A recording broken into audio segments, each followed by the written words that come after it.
On est maintenant avec notre invité de la semaine, Jeffrey. Comment ça va, Jeff? Ça va bien, vous autres? Ça va très bien, ça va très bien.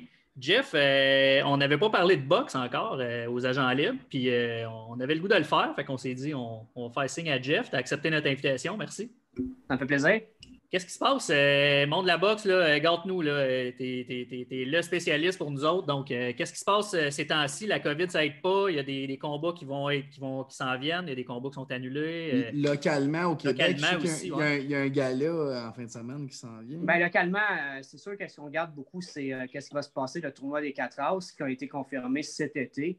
La pandémie n'a pas juste fait des mauvaises choses, elle a fait une bonne chose dans ce cas-là parce que jamais on aurait pu voir Germain affronter Yves Ulysse. Ça aurait été encore quelque chose qui est dans le folklore de la boxe québécoise. Mais grâce à la pandémie, on va le voir. Ça a fait une bonne chose parce que je pense que les fans vont être gâtés à ce niveau-là. Jeff, juste de même, OK?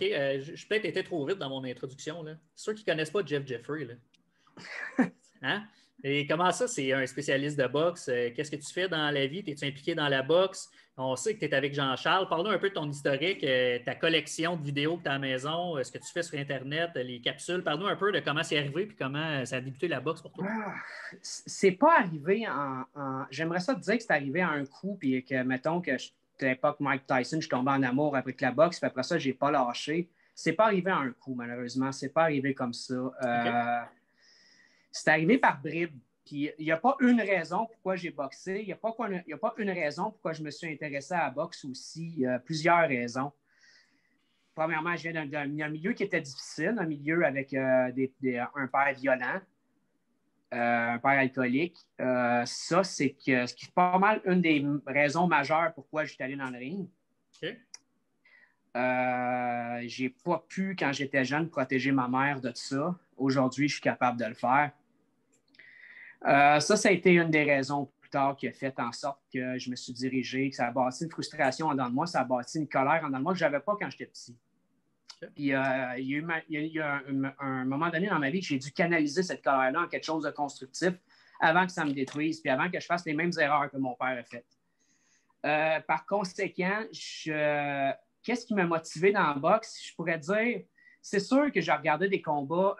Je suis quelqu'un qui est excessif dans bien des choses, surtout dans les collections. Quand j'étais jeune, ça a été les bandes Disney, ensuite des choses comme ça. Puis à un moment donné, ça a été les combats de boxe. Avant même l'époque YouTube, qu'on pouvait voir les combats comme on voulait, je suis arrivé avant ça. Puis c'est probablement le combat qui m'a fait accrocher davantage. C'était celui de George Foreman contre Michael Moorer en 1994.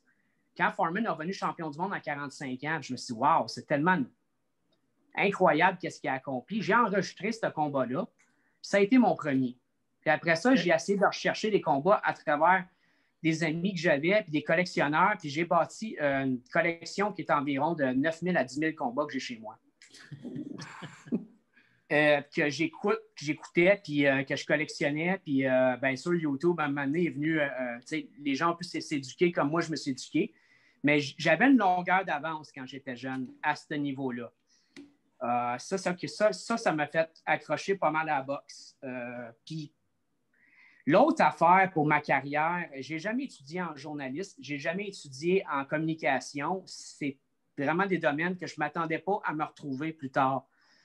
Le fait que j'ai boxé avec des personnes que je connaissais, ils m'ont dit, hey, puis que je collectionnais des combats avec, ils m'ont dit, pourquoi tu n'écrirais pas ça à la boxe? Je dis, je sais pas comment faire ça. Je dis, tu es à l'université, j'étudiais en histoire à l'université, en sciences politiques aussi. Puis je mélangeais histoire puis boxe. Il dit, commence à écrire par la boxe, peut-être que ça va intéresser le monde. J'ai commencé comme ça en décembre 2010, donc ça va faire 10 ans que je suis là-dedans. Okay. Sur le site Boxing Examiner, j'ai commencé à écrire en anglais parce que je n'étais pas à l'aise en français, je suis anglophone. Je sais que ça ne paraît pas comme ça, mais... Effectivement. Fait que, tu sais, j'ai commencé à écrire en anglais, puis plus tard, j'ai commencé vers 2014 à écrire en français. Fait que c'est comme ça que la boxe est arrivée. Qu'est-ce qui m'a motivé dans le domaine des communications, puis la carrière que j'ai aujourd'hui, ça a été ma famille. Pas dans le bon sens. Ils m'ont toujours dit, tu n'arriveras jamais à rien dans la vie, tu es un perdant, c'est un hobby, tu perds ton temps. Pas grand job dans la boxe, tu es un paresseux. Puis ça m'a donné une énergie, une drive de prouver que de leur foutre d'en face, que je suis quand même arrivé à quelque chose. Puis quand j'étais arrivé à TVA Sport la première fois, puis au 91.9 avec JC, je me suis mis à crier, surtout à mon père, que je ne parle plus aujourd'hui, puis dire, regarde, peux-tu me voir maintenant? Est-ce que tu me vois maintenant? Est-ce que tu m'entends maintenant? Je te l'ai mis d'en face. Ça, c'était ma victoire. Ma victoire que j'ai faite tout seul dans ma vie. Bien sûr, avec l'aide de JC, avec l'aide de Gonzo, puis bien des autres personnes. Voilà. Donc, dans le fond, t'ont donné ta première chance pour ce qui est des médias traditionnels, si on veut. Oui, mais c'est surtout grâce à Régent Tremblay. J'avais fait une vidéo promotionnelle pour Yves qui est un de mes grands amis. La plupart des gens savent ça. C'est une vidéo, puis là, Régent Tremblay, qui travaillait à l'époque avec Function Grace, nous a dit, ça te tente-tu de faire un grand documentaire? Ce documentaire n'a pas vu le jour, mais il m'a quand même dit, à un moment donné, ça te tenterait-tu de travailler avec Jean-Charles Lajoie? Moi, je l'écoutais à la radio pour mes nouvelles de hockey, puis c'est lui qui m'éduquait au niveau hockey. Puis, il m'a fait venir au 91.9. Puis j'avais mon blog pareil, c'était pas mon blog, j'écrivais sur Mindfight, puis il m'a dit, écoute, il y avait déjà eu 14 à 15 recherchistes en 3 ans.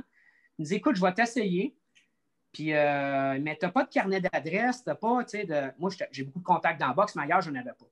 J'ai commencé à rechercher sur 91.9, il m'a dit, écoute, je ne sais pas que j'aurais te donné une chance ou non. Je dis, écoute, achète-moi 2 semaines, ça ne fait pas, crisse-moi à la porte. Puis il m'a essayé, puis je travaille encore avec. C'était le 12 octobre 2017, puis aujourd'hui, je travaille encore avec. OK. Fait que, somme toute, tout s'est bien passé entre vous. Oui. Oui, ça. 2 personnalités fortes, mais 2 gars qui veulent gagner. Tu sais, des travailleurs acharnés, 2 gars qui étaient prêts à aller à la guerre ensemble. Moi, je vois JC comme mon général, puis tout simplement, moi, je suis son soldat. Il a juste à me dire sur quel bouton il veut que j'appuie, puis je vais l'appuyer. OK. Est-ce que. Belle façon de voir ça. Ouais. Pardon? C'est une belle façon de voir ça. Moi, j'aime cette imagé. C'est très imagé pour moi. Oui, c'est vrai. Est-ce que tu travailles encore à TVA Sport malgré tout ce qui se passe présentement? Oui, je suis là demain pour parler du tournoi des 4 As. C'est sûr que je ne peux pas cacher le fait qu'avant, j'étais là à chaque semaine. Mais je pense que la COVID nous a tous affectés. Nous a affectés d'une façon. Je connais des amis qui ont perdu des restaurants, qui ont perdu des business, des gyms. C'est pas vraiment ouvert. Ça fait mal à tout le monde. J'étais là, j'étais supposé aussi d'avoir rentré en négociation pour une émission à Cube Radio en boxe. Okay. Ça n'a pas arrivé. Donc, j'étais là chaque semaine, mais à cause de ça, je ne suis plus là à chaque semaine. On comprend que ça a affecté gravement, pas juste TVA Sport, ça a affecté les autres RDS, ESPN, qui ont coupé 300 postes, qui en ont 200 qui devaient être créés, qui ne l'ont pas créé finalement. Donc, le monde du sport, pas juste en boxe, a été affecté oui, tout à fait.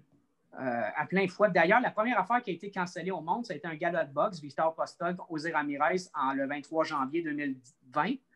Puis ensuite, le premier événement qui a été cancellé au Québec, c'était la carte de Eye of the Tiger, qui devait avoir lieu le 13-14 mars au casino. C'était le premier événement qui a été cancellé. Puis après ça, les événements ont fait boule de neige dans les autres domaines de la société. Ouais.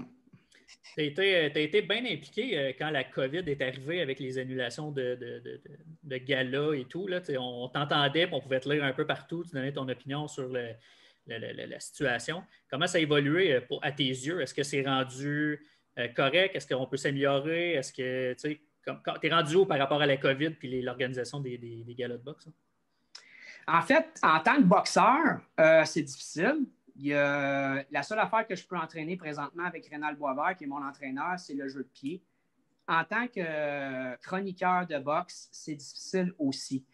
Il y a plusieurs choses qui ne sont pas arrivées au niveau pour Oscar Rivas, Marie Abdiker encore, ou plusieurs autres boxeurs qui ont de la misère à se garder actifs. Ouais. Ça fait mal à pas mal toutes les promotions. J'espère, comme n'importe quoi, ça va aller mieux pour l'année prochaine. Puis je pense que le tournoi des 4 As, c'est un baume pour les fans québécois. J'espère que ça va se replacer. OK. Alors, nous en donnons un peu. Il va avoir lieu, je sais que tu en as parlé, tu en as glissé un mot tantôt, mais ça va avoir lieu, les dates, les 4 personnes qui vont se battre, l'endroit, tout ça. Peux-tu nous en parler? C'est sur Punching Grace, je pense. Oui, sur Punching Grace. Oui, c'est ça. OK. Le 21 novembre, Rimouski, David Thérault contre Steve Laguette, puis la finale qui était, dans le fond, ça a été une finale, mais qui était tirée direct au début, qui était Yves Ulysse contre Mathieu Germain. C'est les deux poster boys de la compagnie, si on veut. On sait que Yves Ulysse est moins dans les bonnes grâces que Camille, que Mathieu, parce qu'Yves Ulysse veut faire les affaires à sa façon, puis c'est correct aussi. Il a été chercher son propre entraîneur, il était Iceman John Scully, là, il s'entraîne avec Rénal. Mais tous les gens voulaient voir ce combat-là. Moi, je voulais voir ce combat-là, puis j'espère que vous voulez aussi le voir. Puis il y a eu beaucoup de bruit cette semaine avec Yves Ulysse qui ne s'est pas montré en conférence de presse, ces choses-là. J'ai eu des belles conversations cet automne avec lui, puis cet été, par rapport à ça et à autre chose dans qu'est-ce qu'il devait améliorer. Donc, non, c'était intéressant qu'est-ce qui va se passer. Le tournoi des 4 As, c'est 4 boxeurs, Mathieu Germain, Oui. C'est qui les deux autres? On va juste donner plus... Steve Caglette, David Thérault. Mais David Thérault, okay, c'est ça. Avec gros changement, il n'est plus avec Stéphane Larouche. Okay. Donc, je donne... c'est un boxeur extrêmement combatif, mais quand tu n'as pas un Stéphane Larouche dans ton coin, c'est sûr que tu perds une longueur d'avance. OK. Ça peut affecter un combat au complet. Oui, on sait comment que Stéphane Larouche a amélioré la carrière de Jean-Pascal, qu'on pensait totalement détruite. Puis tout d'un coup, en 2019, boum, Jean-Pascal a 2 belles victoires contre Marcus Brownie puis Badou Jack. Ouais. Donc, on sait qu'est-ce que Stéphane Larouche est capable de faire avec un boxeur. OK. Puis toi, si on parle d'un boxeur présentement au Québec, là, tout poids, tout confondu, qui tu nous dirais de regarder qui est un peu moins connu? Moi, c'est Lexon Mathieu. Okay. C'est lui qui me fait triper.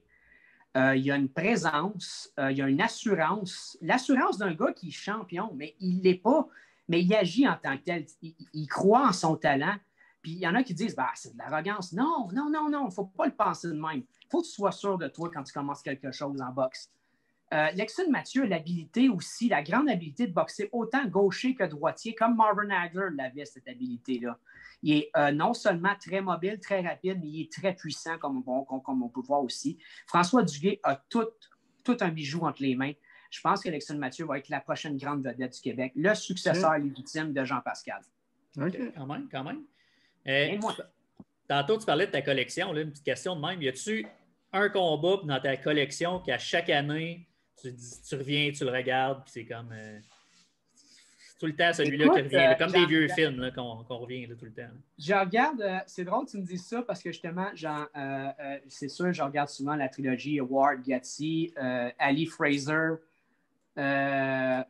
les combats de Mike Tyson, bien entendu, mais mon combat préféré, je pense, il y a toujours celui de Foreman Maurer, mais j'aimais beaucoup Acilino Freitas contre Diego Corrales.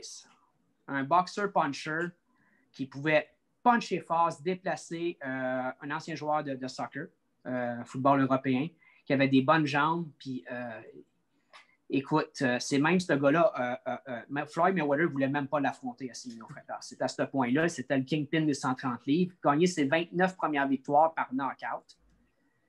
Une vedette au Brésil. D'après moi, c'est mon combat préféré. Acilino Freitas contre Diego Corrales, oui. OK, quand même. Honnêtement, je ne sais même pas c'est qui les deux. Fait que je vais peut-être aller voir ça. Il doit être quelque part. Là, juste pour te donner situé, Diego Corrales il a gagné combat de l'année contre José Luis Castillo en 2005. OK. Castillo a foutu Corrales 2 fois à terre dans le 10e round. Puis il pensait que c'était gagné. Corrales a trouvé un moyen de revenir puis il a knocké Castillo. Okay. Même s'il avait été 2 fois à terre. C'était un combat à la Rocky. Tu ne pouvais pas écrire ça. Ouais, c'est ça. C'était incroyable. C'était vraiment un très beau combat. Il y a deux combats qui s'en viennent. Je n'ai pas le choix de t'en parler. OK. C'est deux combats. En tout cas, le premier, les deux impliquent Mike Tyson. Ah! Ouais. Le premier, on va parler du plus sérieux, même si c'est un exhibition. C'est la semaine prochaine, le 26 ou le 28, je me souviens plus. Le 28. Le 28. Ouais. Tyson contre Roy Jones. C'est quand même, moi personnellement, c'est 2 boxeurs que j'ai suivis là, au cours des années. C'est deux emblèmes, là, Roy Jones et Tyson. Parle-moi de ce combat-là. Toi, Tyson, c'est quand même quelqu'un que tu t'admires. Tyson est mon boxeur préféré, va toujours l'être. Ça m'a fasciné comment Tyson, avec sa petite stature, a dominé les poids lourds parce qu'il n'est pas très grand. Hein? Puis il n'a pas d'une grande portée, mais le style Picaboo de Gosse D'Amato qui a été impliqué aux étoreuses, Stuart Patterson avant lui, qui a été insufflé à Tyson, l'a permis de dominer. Il battrait n'importe quel des poids lourds aujourd'hui. Après moi, c'est le meilleur poids lourd de tous les temps. Roy Jones Jr., c'est tout simplement rien de moins que Superman. Il était incroyablement rapide. Roy Jones n'a même pas besoin de jabber avant d'envoyer un crochet. D'habitude, on dit le crochet sur le jab en boxe, c'est une des premières affaires qu'on t'apprend. Mais sa rapidité faisait qu'il était capable de démembrer à peu près n'importe qui. Mais c'est un combat qui est intéressant sur plusieurs facettes. Premièrement, on dit que c'est une exhibition, mais ce n'est pas une exhibition. Parce que la WBC va mettre une ceinture en jeu là-dedans, mais le gagnant va rentrer dans les classements des poids lourds de la WBC. Donc, okay. Est-ce que c'est une exhibition? Est-ce que ce n'est pas une exhibition? On sait qu'est-ce que Mauricio Sulaimán veut faire. Que Sulaimán était très fasciné envers le cas Tyson des années 90-80. Puis son fils n'en fait pas exception. Mike Tyson est le plus jeune champion des lourds en novembre 1986, le 22 novembre. Mais Sulaimán veut en faire le plus vieux champion des lourds aussi à 53 ans. Donc, il veut le rentrer dans le classement pour éventuellement qu'il affronte un gars comme Anthony Joshua ou Tyson Fury.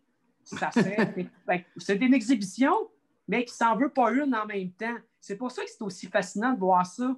Puis pourquoi que le monde parle plus de Tyson que de Roy Jones dans le combat? Ben, c'est simple. La première affaire qui part chez un boxeur, c'est sa vitesse. Donc, Roy Jones, on l'a vu, sa descente aux enfers après sa grande victoire contre John Ruiz en 2003. D'ailleurs, il voulait affronter Tyson à cette époque-là. Tyson avait tellement de problèmes de consommation, ça ne s'est pas arrivé. Après ça, après avoir été champion de la WBA des lourds, il est redescendu dans les mi-lourds. Là, sa descente a été vertigineuse. Sa rapidité n'était plus là, sa concentration non plus. Il y a eu des victoires, des défaites violentes par knockout, par Danny Green, Danny Lebedev, Enzo Maccarinelli. Allez voir ça, c'est incroyable. Je ne peux pas croire qu'il veut continuer à boxer. Mais autant en vitesse qu'en défense qu'en attaque, il n'a plus sa vitesse. Donc, il va être extrêmement vulnérable envers Tyson, qui, d'après moi, va commencer très vite le combat. Donc ton pronostic, si tu avais à mettre de l'argent, tu le mettrais sur Tyson. Je le mettrais sur Tyson. Mais tu sais, j'ai vu Tyson aussi en 2005 contre Kevin McBride. D'ailleurs, c'est le seul boxeur dans l'histoire des lourds qui a pris sa retraite pendant un combat. Tyson est arrivé dans le combat contre Kevin McBride totalement flat. Il mordait son gant comme il faisait dans les amateurs quand il faisait de l'anxiété. Puis il est arrivé dans le 6e round, il ne faisait rien dans le combat. Il n'était plus là, il n'était plus actif. Il ne se roulait pas ses adversaires comme il faisait au début de sa carrière, dans ses belles années. Puis un moment donné, après le 6e round, il disait à son coach, sais-tu quoi, moi, c'est assez. À Jeff Fenech, il dit ça. Moi, je prends ma retraite là. Moi, je ne veux plus rien savoir de la boxe. Bien sûr, ça lui a occasionné une défaite. Assez étrange, mais oui, il a pris sa retraite en plein milieu d'un combat. Wow. Mais moi, je ne vois pas comment Roy Jones va être capable de sortir de là. Il a beau avoir une bonne défense, mais Tyson, on le voit, là, il montre des vidéos. Il a perdu sûrement un peu de sa puissance, mais il a encore beaucoup de puissance par rapport à Jones. C'est ça qui est intéressant. Roy Jones n'a pas une bonne défense. Il n'a jamais appris à se protéger adéquatement. Sa défense venait essentiellement de sa vitesse. Donc, quand la vitesse a commencé à dropper, il se faisait atteindre par des coups qui ne devaient pas se faire atteindre normalement. Mais on a vu les vidéos de Tyson à 53 ans d'entraînement. Vous les avez tous vues, je suis sûr. Ben oui. Mon Dieu, c'est terrifiant. Ben oui, c'est terrifiant. J'irais peur. Je suis content de ne pas être ce sac-là, moi, là. Je suis content de ne pas être son sparring partner. Je dis, oh, mon Dieu, il y a 53 ans, la vitesse est encore là. La puissance, ça, tu as ça jusqu'à ta mort. Mais il est agressif, il est féroce. Il a l'impression qu'il a retrouvé, qu'il a connecté avec son agressivité, qui a fait de lui un des 4 grands intimidateurs de la boxe, une terreur des lourds. Oui, c'est ça. Moi, personnellement, Roy Jones, c'est pour ça quand tu dis que c'est une exhibition, mais ça n'en est pas une, j'ai l'impression, ça me surprend un peu dans le sens que Roy Jones, qui se lance là-dedans, c'est pas une exhibition. Ça pourrait être dangereux ça pourrait être dangereux, certain. Là. Mais ouais, parce que l'exhibition, puis on va y revenir, puis ça, c'est ma deuxième question pour le deuxième combat, mais c'est souvent qu'on veut arranger les règlements, puis arranger les poids, puis tout ça, fait qu'on dit que c'est une exhibition. Mais c'est ça, ça risque d'être dangereux pour Roy Jones. Je le pense. Ma deuxième question, vous savez exactement où je m'en vais, mais Tyson contre M. Georges Laraque. Oh my God! Ça, c'est une vraie exhibition. Là. Je pense que Georges l'a bien expliqué que c'était vraiment pour ramasser de l'argent et tout, mais avec ça reste les casques et tout. Là. Ouais, mais ça reste que ça peut être dangereux quand même. Ben oui. Je connais Georges Larac personnellement. J'ai travaillé avec 2 ans au 91.9 FM. Je l'ai côtoyé à chaque jour. D'ailleurs, on se tiraillait assez violemment à chaque jour. Quand je dis violemment, des fois, ça commençait à être très sérieux comme échange. Si moi, je suis capable de faire mal au corps avec mes crochets à Georges Larac, je ne peux pas imaginer ce que Tyson peut y faire. Ouais. Je ne suis pas Mike Tyson. Je suis loin d'être Mike Tyson. Mais je suis un boxeur agressif quand même. Néanmoins, Georges fait la bonne chose. Quand que tu veux faire parler de toi, tu associes ton nom avec quelqu'un de plus populaire. Comme Simon King l'a fait avec Tyson Fury. Tu fais surfer ton nom avec quelqu'un de populaire. David Lemieux a fait la même affaire pour Canelo Alvarez. Il met son nom dans la même phrase qu'une vedette, un pound for pound best, donc en espérant que ça attire l'attention. Puis c'est une stratégie marketing qui fonctionne bien dans le boxe aujourd'hui. Puis pour Georges Larac, peut-être. C'est bien résumé. Petite question parce que tu as soulevé son nom. Là, on parle de David Lemieux. Moi qui est un fan de boxe assez, comment je te dirais bien ça, occasionnel, je choisis mes combats. Moi, David, ça a toujours été le boxeur. C'est le gars que je suis depuis le début de sa carrière et qui m'impressionne vraiment. Là, quand il est allé affronter Triple G, quand il est allé affronter à New York, il a comme tombé dans une autre ligue dans ce combat-là. Il s'est rendu compte qu'il n'était peut-être pas prêt pour ça. Est-ce que le meilleur, ma question, là, c'est est-ce que le meilleur de David Lemieux est derrière ou devant lui? Il est derrière lui. OK. Malheureusement. David Lemieux je vais le dire plain, est indiscipliné au niveau poids. Ça l'a rattrapé dans certains de ses combats, c'est qu'il commençait sa coupe de poids trop tard dans son camp d'entraînement. Mm-hmm. Donc, ce qui faisait qu'il arrivait souvent dans les pesées officielles qui avaient l'air d'un zombie ou que le combat était annulé, comme James De La Rosa en 2016 ou Cyrano Johnson en décembre 2018. David Lemieux est terrifiant à 160 livres. D'ailleurs, tu parlais de votre boxeur préféré. Tu me demandes sur la scène locale québécoise, David Lemieux est mon boxeur préféré. Juste entendre la puissance de ses coups, moi, c'est incroyable, c'est jouissif, c'est à ce point-là. Mais à 160 livres, il est terrifiant. À 168 livres, c'est parce que les gars sont plus grands. Ils n'ont pas la même genre de morphologie. Ils ont une plus grande portée. Puis on a vu même contre Francis Ngannou, après 3 rounds, David Lemieux a la misère à frapper par en haut parce qu'il s'épuisait à frapper sur les bras d'Ngannou pour tasser ses bras. Il n'était pas capable de se créer d'ouverture, d'avoir assez de patience pour se créer d'ouverture. Puis on a vu qu'est-ce qu'il a pu faire contre un boxeur qui avait un bon jeu de jambes comme Billy Joe Saunders. Lemieux n'est pas capable de couper le ring non plus.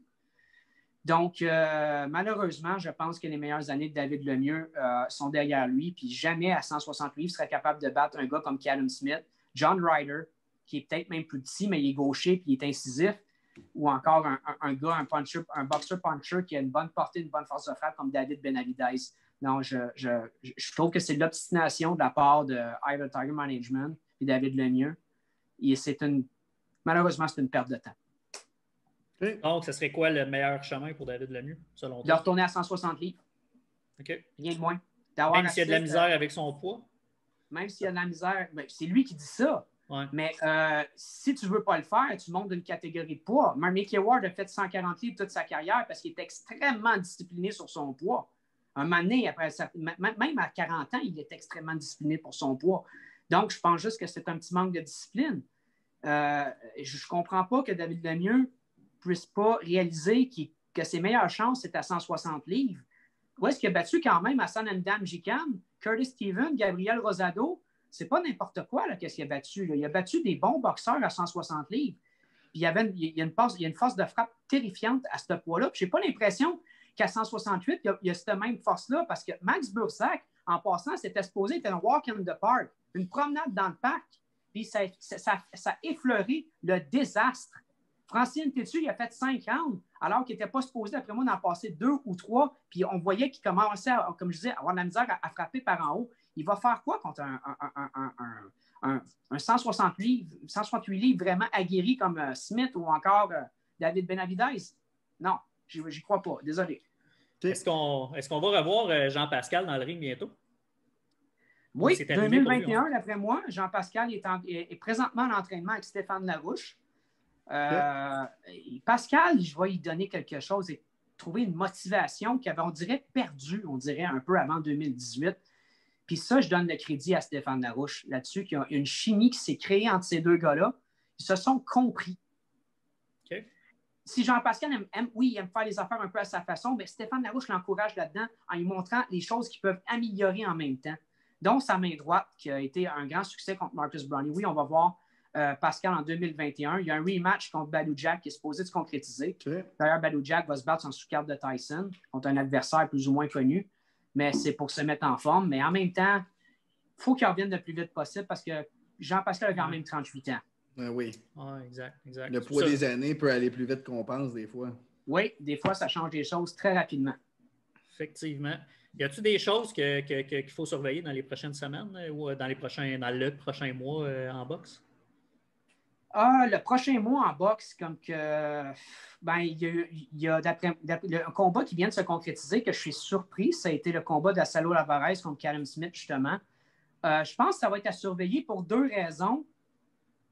Premièrement, Saúl Alvarez est intéressant dans le fait qu'il ne donne pas beaucoup de chance à ses adversaires avant le ring, avant le combat, je veux dire. Je ne m'attendais pas à que Canelo se batte en 2020, mais il a concrétisé un combat le 17 novembre pour le 19 décembre. Puis c'est arrivé assez vite contre Callum Smith, puis il n'a pas vraiment laissé de chance à... Tu ne peux pas te préparer adéquatement en 5 semaines pour un combat. Tu as besoin de 10 semaines minimum pour bien te préparer contre un combat. Mais on sait que Canelo a fait la même stratégie avec Sergey Kovalev, ce qui a été profitable pour lui. Kovalev n'était pas prêt quand il a affronté Alvarez, mais un chèque de 12 millions, c'est toujours attrayant pour changer la vie de quelqu'un. Donc, mais qu'est-ce qui est intéressant? La deuxième raison pourquoi le combat est intéressant, c'est que Canelo Alvarez est champion de la WBA régulier des 168 livres. Okay. Le champion réel, c'est Callum Smith de la WBA. Est-ce que la WBA va en profiter pour scinder les deux ceintures ensemble? Finalement, oui, parce que là, on a un problème. Il y a trop de ceintures, il y a trop de catégories. Il faut finalement faire en sorte que... Puis moi, je suis la boxe depuis des années et des années, mais les fans qui commencent à suivre la boxe, pourquoi ils s'en vont vers la UFC? C'est parce qu'il y a un champion par catégorie à UFC. Ce qui n'est pas le cas à la boxe. Oui, c'est un peu moins mêlant en UFC qu'en boxe. Des fois, des créations de ceintures, puis il y a un paquet de ceintures, puis tu ne sais pas pourquoi. Et je les comprends. Oui, tout à fait. Est-ce que c'est quelque chose qui peut arriver en boxe ou c'est trop vieillot comme mentalité, puis ça ne changera jamais? Ça ne va pas dans le bon sens, malheureusement. La WBC s'est ridiculisée cette année en créant le titre franchise. D'ailleurs, ce qui enlevait le titre de champion à Lomachenko puis certains d'autres boxeurs et envoyait un titre par email à David Haney pour qu'il devienne champion du monde de la WBC des légers. Le titre franchise n'était pas supposé être transférable. Saúl Alvarez a hérité aussi de cet honneur-là. La WBA a gardé le titre régulier et le titre super WBA. En passant, Jean-Pascal n'est pas champion du monde. Il est champion du monde de la WBA régulier. Le champion vraiment réel à battre, c'est Dimitri Bivol. Mais ça porte beaucoup de confusion. Donc, je ne pense pas qu'on va dans le bon sens. Puis d'ailleurs, que la WBC veut créer une nouvelle catégorie entre les 200 et 224 livres qui s'appelle le Bridgerweight. Ça, c'est quelque chose qui va tuer tout simplement l'histoire des lourds parce qu'on s'entend qu'Ali n'était pas 224 livres, il était 215. Tyson était 215-220 livres. Evander Holyfield était 215 livres aussi. Rocky Marciano était 188. Puis Lewis était 205. Joe Louis, je veux dire. Mais ça va pas dans le bon sens, non? Trop de titres, trop de confusion, trop de monde qui prétendent être les champions. La seule façon que je peux prétendre être meilleur qu'un autre, c'est d'être champion unifié.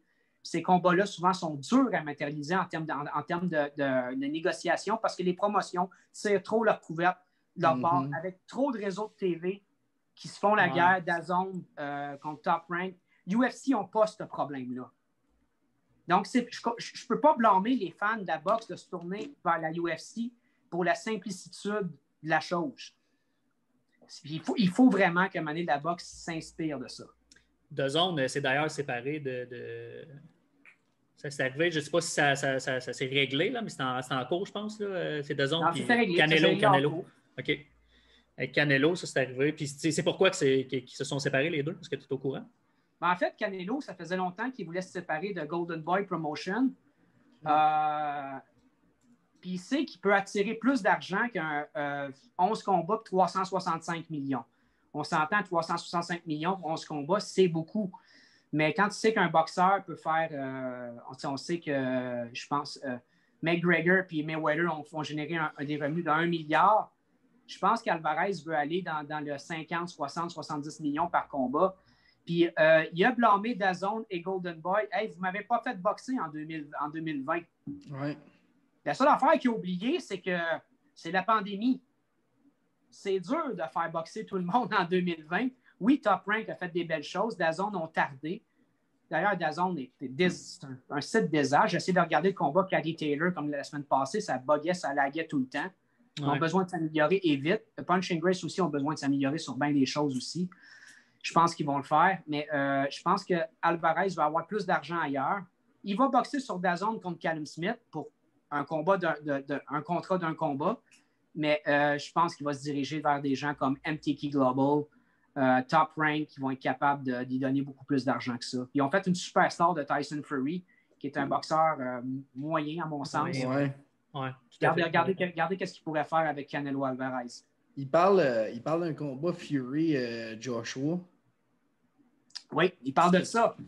Est-ce que tu penses que ça peut se matérialiser? Oui, mais Tyson Fury utilise la méthode Donald Trump. C'est intéressant la façon qu'il fait ça, c'est qu'il dit mon rematch contre Wilder est expiré, alors qu'il n'en est rien. Son rematch n'est pas expiré. Il doit y donner un troisième combat. C'est pour ça qu'il n'a pas été capable de donner son combat du 5 décembre, contre peu importe. C'était Ajit Kabayev qui était le front-runner pour le combat. Puis au début, il voulait donner un combat sans le titre en jeu. Moi, j'ai de la misère avec ça. Si tu es champion du monde, tu défends ton titre. Oui. Pas le contraire. Sinon, tu ne peux pas te promener dans les rues de Londres ou en Angleterre avec la prétention que tu es champion quand tu ne défends pas ton titre. J'ai bien de la misère avec Tyson Fury à ce niveau-là. Sa fiche est un peu risible. À part Wilder, puis à part son fixe contre Vladimir Klitschko, qui n'a rien fait pour cette soirée-là, puis c'était un combat qui était vraisemblablement truqué, il n'y a pas grand-chose en dessous de la cravate, mais il attire. Puis ça, Tyson Fury contre Wilder, s'il passe Wilder, il m'a impressionné, par exemple, contre Wilder, ça je donne. S'il passe Wilder, on se retrouve contre Tyson Fury, Anthony Joshua pour les 4 titres majeurs, 2 Britanniques, 2 Anglais qui vont s'affronter à Londres, au cœur de l'Empire britannique. D'ailleurs, c'est eux qui ont mis la boxe légale en 1867 sous la reine Victoria Ier et par le marquis de Queensberry. Ça va être énorme. Ça va être le combat le plus lucratif de tous les temps. Une petite parenthèse pour nous parler de tes études en histoire à l'université. Oui, c'est une parenthèse. Oui, je me souviens des événements comme ça, des dates, des affaires de même, ça reste tout le temps dans moi. Ça.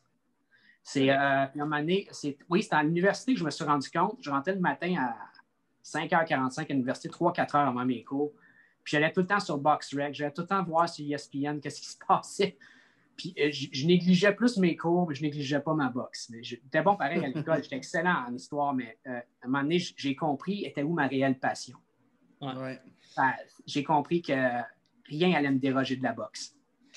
Avant qu'on se laisse, j'ai une question, moi, pour toi, moi que David en a une autre après, mais tu viens de parler de Fury. Il y a eu des rumeurs avec Simon Keane. Tout ça, évidemment, ça a pris le bord. Là. Mais j'ai envie que tu me parles de Simon Keane dans le sens qu'il n'y a pas si longtemps, avant son knock-out, en fait, là, on le voyait quand même. On savait qu'il n'y avait pas nécessairement la vitesse et le talent pour devenir champion du monde, probablement, mais il y avait quand même un espoir envers Simon Keane pour qu'il devienne peut-être la face de la boxe au Québec. Je dirais des poids lourds. Des poids lourds, oui. Là, je trouve que c'est rendu risible, son affaire. Il se présente, il dit des affaires, il a l'air comme mêlé, comme un jeu de cartes. Moi ça je l'aimais bien avant. Là. Mais parle-moi un peu de sa sortie contre Georges Larac aussi, le petit combat entre les deux. Bref, Simon King, il se s'en va où, sa vie? Là, il s'est blessé dernièrement, là, mais son combat est annulé, si je ne me trompe pas. Ben, en fait, je pense que tu fais allusion aussi avec son association, son amour envers Donald Trump. Oui, c'est vrai, j'oubliais ça. Qui n'a pas amélioré son il y a bien du monde qui ont sourcillé là-dessus. Je vais essayer de respecter son opinion, mais j'ai bien la misère à appuyer un gars qui est un suprématiste blanc avoué. Je ne parle pas de King, si je parle de Trump. Non. King, par exemple, qu'est-ce qui est intéressant dans son cas, c'est qu'il n'a pas eu le surnom du Grizzly pour rien. Il a une incroyable force de frappe. Mais là, on voit que le poids lourd numéro 1 au Québec, c'est plus lui, c'est Arslanbek Makhmoudov. Ouais, définitivement. On voit qu'Iron Tiger croit beaucoup plus en Makhmoudov, puis avec raison. Entraîné par Mackenzie, une incroyable force de frappe, incroyablement intimidant dans le ring. Il a fait d'une bouchée de Samuel Peter, ancien champion du monde WBC, même s'il était vieillissant, il a quand même knocké à peu près 1 minute et demie. D'une gauche, il a sorti Carmen. Simon King, tu vois tout le temps dans un combat, si tu veux savoir comment ça se passe dans un combat, si ça se passe bien ou non, regarde les jambes du boxeur. Regarde tout le temps les jambes du boxeur. Puis, King, quand il boxe, ses jambes sont tout le temps en déséquilibre, il sautille tout le temps, il a de la misère avec ses déplacements, avec son équilibre, parce qu'il est tout le temps incroyablement nerveux. Il a peur de se faire frapper. Sa défaite contre Carmen a prouvé ça. Je pense que King, malheureusement, va être un peu comme David Cadieux, Patrice Lheureux, va être un excellent boxeur local, mais ne sera jamais parmi l'élite des poids lourds. C'est pour ça que même si Tyson Fury, je ne trouve pas qu'il mérite d'être dans la même phrase que Joe Louis, Tyson et Ali, Tyson Fury est quand même une coche au-dessus de Simon King. Ouais. Beaucoup plus rapide. Non, je ne vois pas nécessairement comment King peut devenir un boxeur sérieux au niveau international. Okay. Bien d'accord avec toi. Oui, c'est ça. On partage la même opinion. Je suis content de savoir ça. Hey Jeff, merci d'avoir pris du temps avec nous autres. Oui, merci. Si on veut te lire, si on veut te voir, si on veut t'écouter, réseaux sociaux, les gens vont où? J'ai mon propre site qui s'appelle Jeff Jeffrey, la box expliquée. On appuie sur la rubrique chronique. J'écris des chroniques à l'occasion. Okay. Je fais aussi des capsules sur Twitter, sur mon Facebook, sur Instagram. Instagram, c'est Jeff, Jeff Jeffrey Box. Twitter, c'est Jeffrey Box. Je suis souvent là-dessus. Puis demain, je vais faire une belle chronique à TVA Sport dans le show de Jean-Charles Lajoie. Donc, on peut me suivre beaucoup pour Twitter aussi. Oui. Parfait. Good. Excellent. Merci beaucoup, Jeff, d'avoir pris le temps. Merci beaucoup. Merci. Bonne soirée. Bonne soirée.